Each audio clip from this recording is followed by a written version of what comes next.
Oh, it's James Shipley doing your race brief for the Dorney Lake Triathlon. So normally we would do a race brief at the event.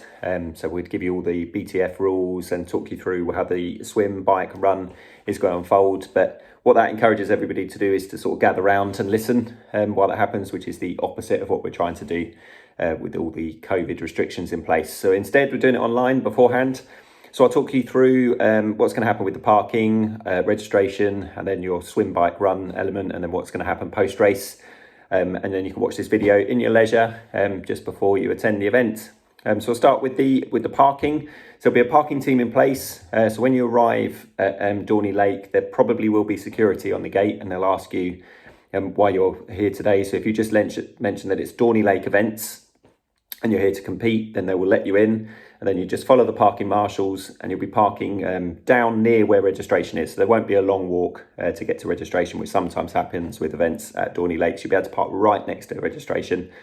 And then you'll make your way over to the registration gazebos and you'll say your surname that you use to register, and they'll give you a pack. Inside that pack, you'll have a timing chip, a swim cap, there'll be a bike sticker and a helmet sticker. So you need to attach those to your bike and to your helmet before you go into the transition area.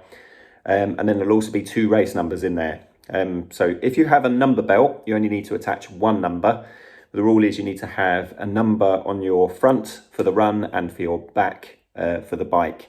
So your choice is you either put on 2 numbers, 1 on your front, 1 on your back, or you use a race belt and then you can spin it from the back to the back on the bike to the front when you go out onto the run. So it's your choice which you decide to do.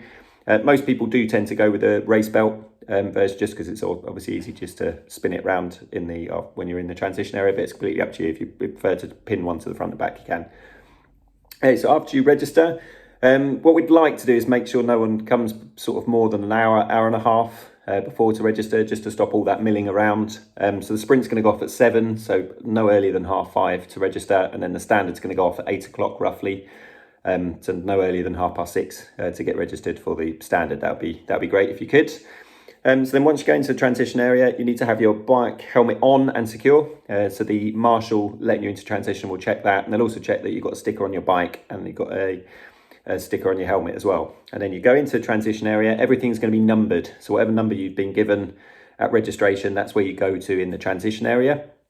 And then you set up all your transition area stuff. And then about 10-15 minutes before the start, we'll call the sprint athletes out first. And then there'll be signs in place that will sort of say what your estimated swim time is. So if you can sort of stand near where those times are, and then what we'll do is we'll bring you up in small groups to the start of the swim, and you'll be starting in a time trial format. So there is no sort of set time. We're not going to set you off every 10-15 seconds. It will just be when the first one goes off, we're going to give it a couple of seconds, and then the next one's going to go. So it probably will take about 10, maybe 15 minutes to get everybody through. The sprint distance, it's going to do 1 lap. So it's a 750 meter swim. It's a simple rectangle. You go straight ahead, you cut across to the right hand side and then straight back. So it's a very, very simple course. And then the standard distance is also going to do 1 lap. You're obviously just going to go further up the lake and then across and then back. If you do get into any difficulty in the swim, what we want you to do is to lie on your back with 1 arm in the air, and that will signify one of the kayakers to come over to you. And for that reason, we don't allow backstroke in the race. If you start doing backstroke, you'll probably find a kayaker coming over and giving you a tap on the head and finding out if you're okay. So front crawl or breaststroke only, please. Once you're out of the swim, you make your way into the transition area. One of the golden rules of in the transition area is you're not allowed to touch your bike until your helmet is on and secure. So make sure you do that first, put your helmet on, secure it, then you can pick up your bike. Make your way out of the transition area, and you're not allowed on that bike until you're after the mount line. So you'll see a flag that will say mount after here. So once you go past that line, you're allowed to get onto your bike. And then you make your way onto the course, and it's roughly a 5K. It's just under 5K each lap. I think it's 4.9K or late 4.8K, something like that. So the sprint are going to do 4 laps and the standard are going to do 8 laps. And then when you finished your bike leg, you then have to make sure you're off your bike before the dismount line this time. Go back into the transition area, make sure your bike is wrapped, and then you remove your helmet. So the opposite way around this time. And you head out onto the run course. Run course is a very simple 2.5K round the lake, turn around, 2.5K back. So if you're doing the sprint, you're just going to do that once, just once up, once back, and standard's obviously going to go around twice to complete that race. Okay, so that's it. And then when you come into the finish, obviously you can get your medal and all those post-race goodies and all that sort of stuff.